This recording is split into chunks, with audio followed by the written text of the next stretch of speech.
internacionales vinculadas a Naciones Unidas. Pero la OPEP tiene sus embajadores. Háblanos un poquito de esa experiencia personal en Viena. Bueno, realmente como cualquier multilateral, por decir la ONU, por decir la OEA, por decir la FAO allá en Roma. La UNESCO, cualquiera. No, inclusive lo financiero, entiéndase el Fondo Monetario Internacional, tienen sus representantes ante la junta, bien sea de gobernadores o la junta directiva.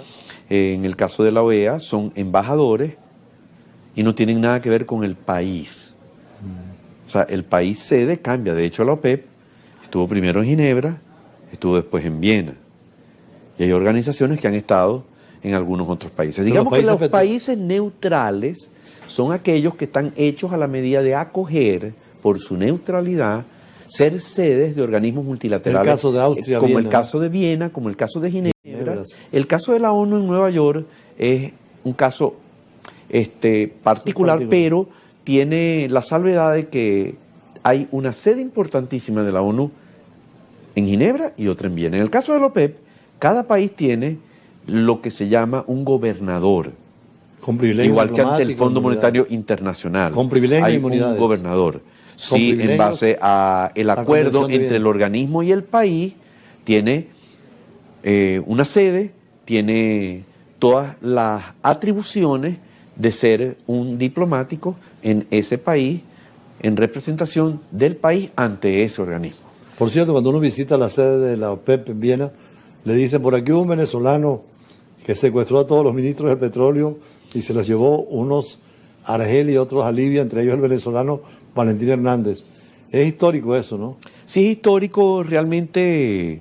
El Chacal Carlos, ¿no? Ramírez. Sí, venezolano, en un momento dado, tomó en el pleno de una de las reuniones de la OPEP a los asistentes, todos los presentes, y condujo a los ministros en un avión de la línea local de ese país a Argelia, en principio.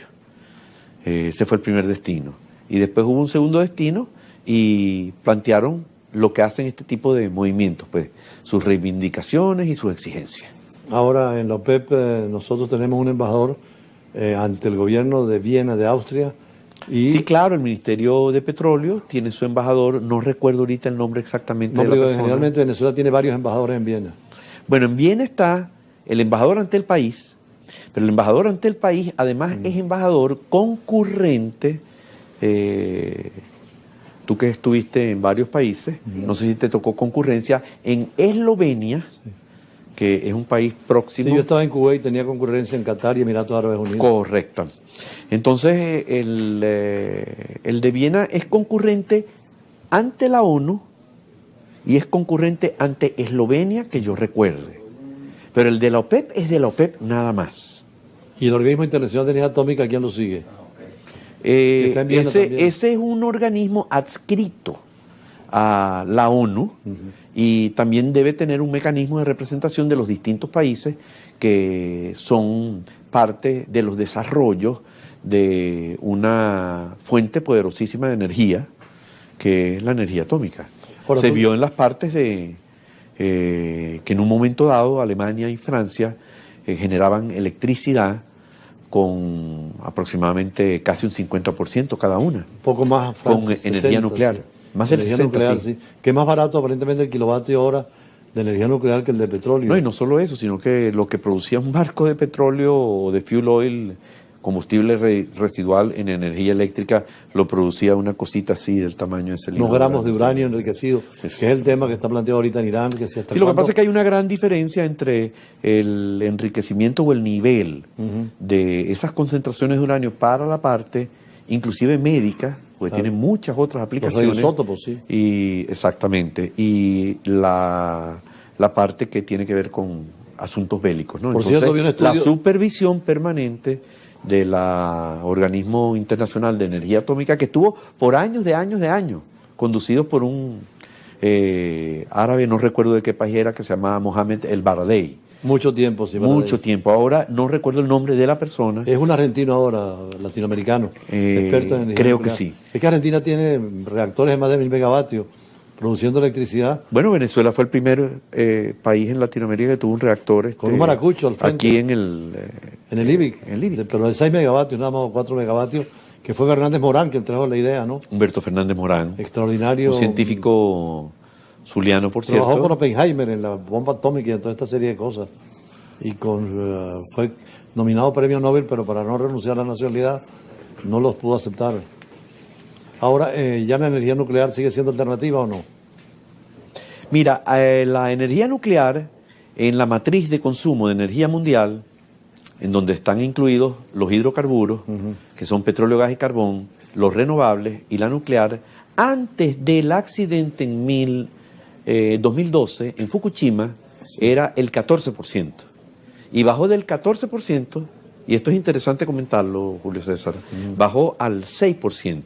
La diferencia del 8% no fue absorbida por los tan nombrados renovables, que son la energía eólica, la hidráulica, fueron absorbidos por los hidrocarburos.